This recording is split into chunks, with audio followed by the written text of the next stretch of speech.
bem a criancinha e saiu sim. De vez em quando sentava no caminho, suor correndo, bica de dor, vista feito vidraça de neblina. Não era madrugada ainda, a preta já não tinha mais filho no braço. Dinheiro? Não vê que se esqueceram de trazer?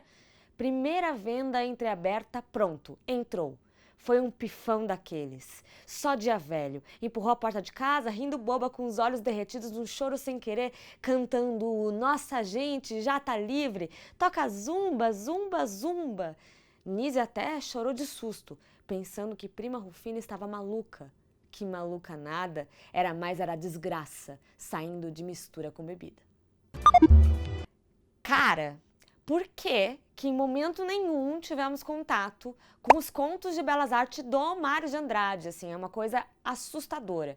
Vocês já devem ter ouvido falar de Mário de Andrade, porque estamos no centenário da Semana de 22. O escritor aí que escreveu, entre outros livros, Paulicéia Desvairada e Macunaíma, talvez sejam aí os seus mais conhecidos. Só que o próprio Macunaíma só foi feito aí como um símbolo da época do modernismo e tal, aquela literatura moderna que fala do povo, que usa gramática social e tal, muitos anos depois da Semana de 22. E aí existiam contos como esse, que são 7 contos, que saíram em livro em 1934, mas os contos foram escritos de 1923 a 1926, ou seja, ele estava com tudo muito fresco na cabeça. O Mário de Andrade, inclusive, ele acreditava que a arte social, ele falava que uma arte primitiva, como a do brasileiro, não podia desconsiderar o social, não podia desconsiderar a sociedade, o homem, o que ele sentia, a maneira como ele falava. Então, ele traz esses contos que se passam na periferia de São Paulo, aquela cidade efervescente, que está querendo se modernizar, que está com automóvel, que está com tecnologia, velocidade, que as artes ali estão bombando, né? E aí, os teatros inspirados nos clássicos ali da Europa, né? A modernização das cidades aqui do Brasil, de maneira geral, sendo inspirados naquela coisa, na Belle Époque, na coisa bonita. E aí ele passa essas histórias na periferia de São Paulo, especificamente, principalmente na Moca, no bairro da Moca e no bairro da Lapa. A maioria dos contos tem uma ideia, meio que um contexto racial muito importante e mais do que isso, que é a galera da Europa que vem para cá para trabalhar num contexto de final da escravidão, né, já a abolição da escravatura, mas a gente sabe que não foi bem assim que aconteceu. E aí essa ideia de a modernização só vai trazer glórias e na verdade só traz infelicidade. Esse conceito dos operários trabalhando em troca, por exemplo, de um lugar para morar. Essa ideia do Brasil como o lugar, a terra das coisas boas e maravilhosas e, ao mesmo tempo, o pobre só vivendo na desgraça e na miséria. Nada muito diferente nos tempos atuais, 100 anos depois, né? Então, todos os personagens desses contos, primeiro que são super orais, essa literatura que traz o caos, traz o dia a dia, e que aí você vai tendo esses mini beliscões, esses mini soquinhos no seu estômago, enquanto o narrador está contando pra gente, que é diferente de um romance, por exemplo, que você adentra ali naquela narrativa e você vai crescendo ou diminuindo com o personagem. Esses causos em contos é aquela coisa meio... O tempo todo você está sendo cutucada, tem ironia, tem brincadeira e tem muita infelicidade. Muita infelicidade, inclusive porque ele finaliza a maioria dos contos de uma maneira infeliz, como o povo vivia exatamente naquela época e continua vivendo agora, sabe? E são contos de belas artes porque foi inspirado num personagem que era mega clássico na época, que era o Malazarte, que é um brasileiro, um malandro, que tem essa inteligência social para enganar os outros, e aí ele brinca com isso do belas artes, ao invés do malas artes, para justamente mostrar que do meio ali daquela desgraceira tem uma parada brasileira e interessante. Você ri, mas você também fica com dó de rir, sabe? E aí todo conto ele começa dizendo: Belas Artes me contou, e aí é como se o Belas Artes tivesse contado para esse narrador, que é o Mário de Andrade. E aí tem várias palavras que ficam até difíceis de ler, porque é ali, que está no dia a dia, no que está acontecendo, no que está sendo falado. Eu li 2 contos dessa obra que, apesar de ter sido lançada em 1934, depois teve uma outra edição em 44, uma edição bem simples. E aí agora a Campos Editora, que já tinha lançado o livro da Júlia Lopes de Almeida, A Falência, naquela edição linda, maravilhosa, que a gente falou muito da nossa leitura conjunta de A Falência, inclusive, e a gente conseguiu chegar na meta. Agora, o segundo livro dessa editora, em capa dura, edição luxuosa, será dos Contos de Belas Artes, do Mário de Andrade. Será se a gente ajudar, porque já está no final, gente. Um projeto gráfico incrível, com ilustrações da Ana Cunha. Cara, tá um projeto super especial, eles me enviaram o arquivo, tô fazendo esse vídeo aqui porque eu quero que esse livro chegue em mais gente. Um dos primeiros livros, então, sobre o povo paulista e as suas casas nos anos 20. Eu li 2 contos especificamente para vir contar para vocês, que é o Nise, a Sua Criada, que é esse que eu comecei lendo aqui para vocês, né, que conta a história. E finaliza o livro, inclusive, esse conto, que conta a história da Nísia e a sua criada, a mulher que trabalha com ela, que ela chama de Prima Albertina, porque o pai da Nísia morre muito cedo e ela fica sendo criada por essa mulher. Ela aprende a tricotar, então essa mulher, que é uma mulher negra, enquanto a Nísia é uma mulher branca, vende as coisas ali que ela faz, mas tem todas as questões da sua cor de pele e a sua relação com a sociedade em que elas vivem ali, né?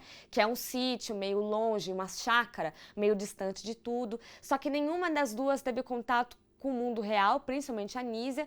Então a Nísia cresce sem saber nada. Inclusive, quando essa sua criada, quando a Prima Albertina fica grávida, engravida, porque ela é viciada em álcool e acaba transando com pessoas sem camisinha e tal, a barriga dela começa a crescer e a Nísia fica preocupadíssima daquela ser uma doença. A mesma doença que seu pai teve, fez ele morrer. E ela não... impressionante essa narrativa e o jeito que o narrador conta pra gente da vida das duas, da solidão dessas duas mulheres que dormem juntas, que vivem juntas, que aprendem juntas e que inclusive se viciam juntas. É muito pesado ao mesmo tempo e triste, né, como todos os outros que eu contei pra vocês.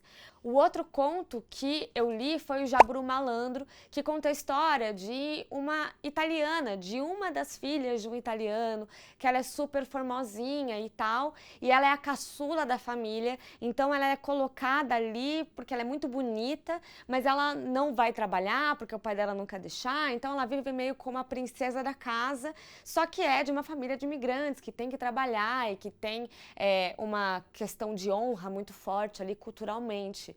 E aí ela tá para se casar com um menino e de repente ela visita o circo, porque um irmão dela mais velho acaba voltando, tá trabalhando com o circo, e ela se apaixona por um dos artistas e fica inclusive muito mal falada, justamente pela sua relação com o sexo e com a possibilidade de ela ter transado antes de casar, o que para aquela época era assustador. Não vou dizer que está tão diferente ainda hoje em dia. E aí, esse narrador também, que vai falando pra gente as impressões sociais que todo mundo vai tendo dessa menina que primeiro fica conversando com o vizinho atrás de uma moita e que depois ela se apaixona por um cara do circo, sabe? E aí também sobre essa primeira possibilidade de um amor, de uma menina que também tem pouco contato com a vida real, porque foi colocada em casa como um bibelô, sabe assim? E que mesmo assim foi maltratada pela sociedade da época. Então é isso, é esse lugar em todos os contos, são 7 contos, é um livro bem pequenininho e que tá lindo nessa edição da Campos e que só vai ser possível se a gente ajudar no financiamento coletivo. Eu vou deixar o link aqui embaixo e, de novo, tô fazendo isso aqui gratuitamente porque eu quero que esse livro chegue em mais gente, porque quando a gente vai falar das modernidades, da literatura e tal, a gente coloca uma literatura muito difícil, que é, por exemplo, Macunaíma, que aliás tem leitura conjunta aqui no canal e eu ajudo vocês a entenderem Macunaíma Macunaíma é maravilhoso, tem apostila também, enfim, uma série de coisas. Mas, de qualquer jeito, é uma literatura tão hermética, tão difícil da gente entender, tão distante da nossa realidade. E aí me aparecem esses contos aqui que eu mesma nunca tinha lido e que eu fico... Por quê? Que não é esse texto que a gente tem contato com esses aspectos sociais, esses diferentes personagens do povo, da periferia, justamente, e que trazem ali uma realidade, uma literatura moderna e que vai impactar na gente, sobretudo se a gente viver nesses mesmos lugares. E vai impactar mais ainda se a gente souber, por exemplo, de que 100 anos depois continua igual.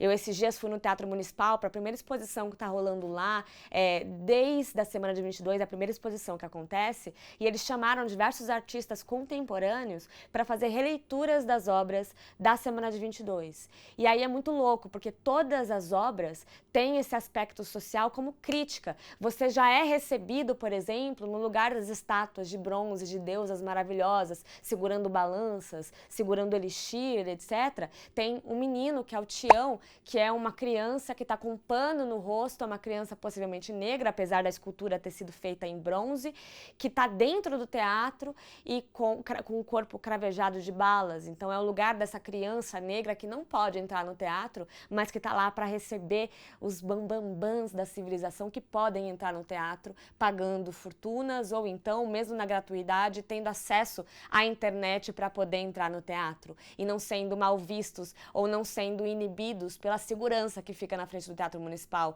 que é um bem nosso, é um patrimônio cultural de todo mundo, né? Então, quando a gente lê esse tipo de conto e quando a gente tem acesso a ele, é que a gente começa a entender a crítica e entender por que a Semana de 22 não representa necessariamente toda a cultura social nossa e não representa nada, porque era um monte de homem, inclusive, tinham pouquíssimas mulheres, e a questão também de raça pautada, zero indígenas, enfim, tudo isso que vocês já estão cansados de saber.